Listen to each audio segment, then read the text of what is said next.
This is the explanation for the 2018 AP Computer Science free response problem. Question number 1, frog simulation.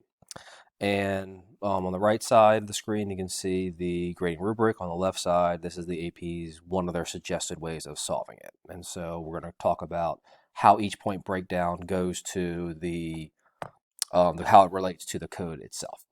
So in part A, the first one, we're calling for the frog is simulating doing this. So the hop distance, and you're returning the distance. So part of the direction says you must call hop distance. So for this one, this is the first part. So as long as you're calling that and you are getting that thing. So as long as you're calling hop distance in there somewhere, and remember that's an integer, you'll get that point.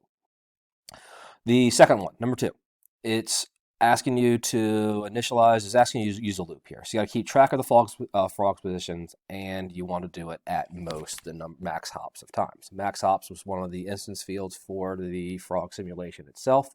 So that's going to go into, are you putting it into a loop? Are you keeping track of that? And keeping track of the position right there too. So it's also knowing where the position is in this part. Number 3. The third point, this is, does the distance represent the multiple hops at least of goal distance? So does the frog get to its goal one way or the other?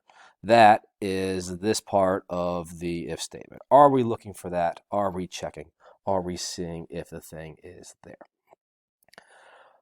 The fourth point is determining the distance. Is it representing the multiple hops less than the starting position? So did we do this and did it not get to the goal? So that is this part here. So that's number 4. And the last part, is it actually returning true or is it returning false? And is it doing it correctly? Remember that the return type is Boolean, so we need to make sure we're returning both true and false. So that is actually hitting, is it true? Is it false? And then ultimately, is it not? Is it false? So the goal is never reached at all if we never got there. Going with that one here too. So that's kind of the 5th part of this here too, as we can break it down. For B, it was, we just want to run these simulations over and over again. How many simulations do you want to have? With that, there are still some stipulations in the original problem where you had to call simulate and you had to make sure it's working. So for the first point here, so I'll call this the first bullet. Did we do this? And there's also no bounds errors. So are we doing the for loop properly? So that is the entire for loop and you're calling simulate. So this part is really number 1, not necessarily the if statement, just calling simulate and also doing it the proper amount of times. Typically for the loops, we'll always start at 0 and go less than the number. That's going to work that exactly num times. The second bullet, initializing and accumulating the count. Are you keeping track of some sort of counter? Are you doing that preferably with an integer? You could use a double, but an integer is probably the time it takes here too. So 2 is dealing with, are we initializing the value, and are we also keeping track of the number of times count successes happens, or whatever variable, whatever you called it, as long as the true results. So if simulate, if that was true, then count it. The third one, are you doing the proper proportion? What's the ratio for this thing? So the calculating part is this part here, the proportion, are we doing this? So this is what's going to be the third part. Be careful that you need to cast it as a double, because what happens when you just divide an integer divided by an integer? Be careful of integer division. That's one of these catches here. You got to make sure you get some sort of decimal. So as long as we cast something into a double before we do the division, we're good. And then ultimately the last one, the biggest thing, is always returning values. Part of the AP is making sure you know the proper data type and you're returning that part. So we are calling return and returning some sort of value. In this case, we're returning, return type is a double, so make sure you're returning some sort of double. Even if you accidentally did the integer division, when you return that integer, it will automatically cast it into a double and make that integer to something 0.0, so you would have been okay there. That's the point breakdown for this frog simulation. Another thing to look at, here, let me clear out these annotations, is to look at the directions themselves and breaking down what the question was and how it's going into this. So when we see the class, the big part is they highlight and they, in this case in gray, what my instance data is. So you know the goal distance, you know the maximum number of hops. And then you have the constructor, hop distance, simulate, and run simulations. At some point, all of this is going to be used one way or the other. Since you're writing a class, you're not going to use a constructor most likely, but you need to know what this instance data is, these private fields are. You have to know the method hop distance. It just works. We don't care. And then you're going to call these. Typically, sometime if you have a method in part A and part B, you're going to have to use a thing you define in part A. You'll use that in part B or part C or something. So most likely that'll happen at some point. When you're reading, when you're going through this, there's always examples below it, but you can read this code. I'm going to try to show you how the directions, how it translates over almost directly to the code itself.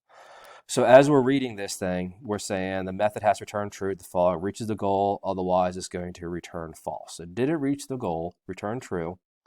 Oops, let me go here and here. So return true if the frog reaches the goal, otherwise return false.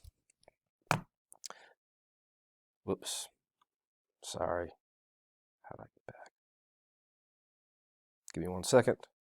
Sorry, jump thing here, and we're back to the code, and the problem was over here, where we're looking at the methods return true if we successfully reach the goal, false otherwise. So if we reach the goal,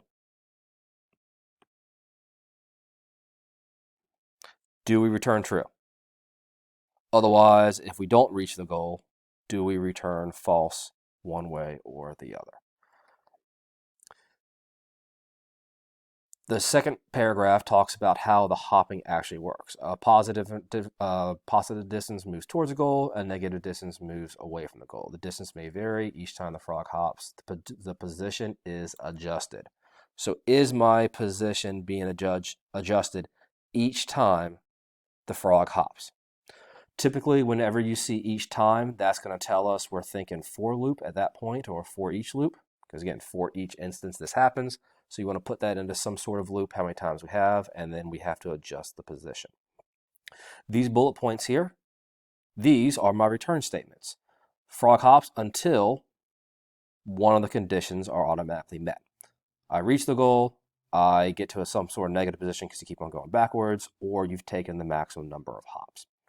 For our class, as we're used to all these coding bats, the big thing here is we have all the different cases. So we have my returning true, returning false, and returning false.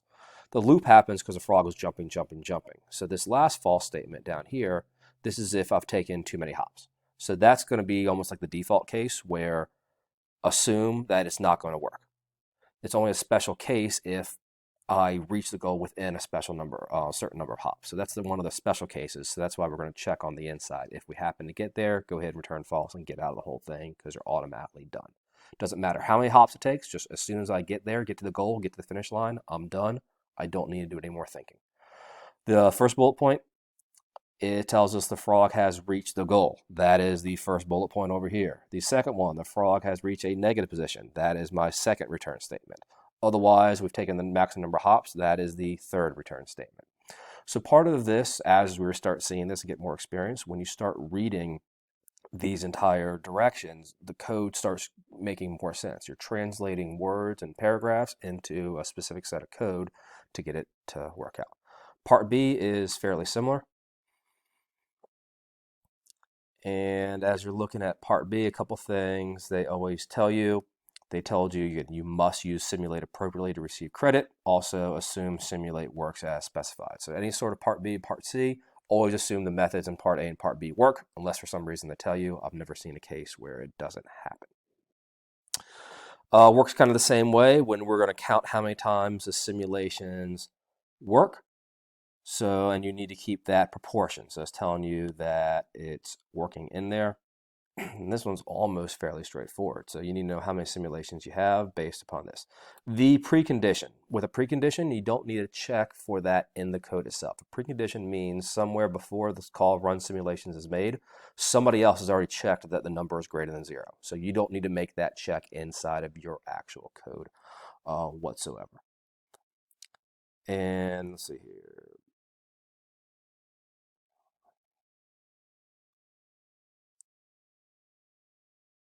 Okay.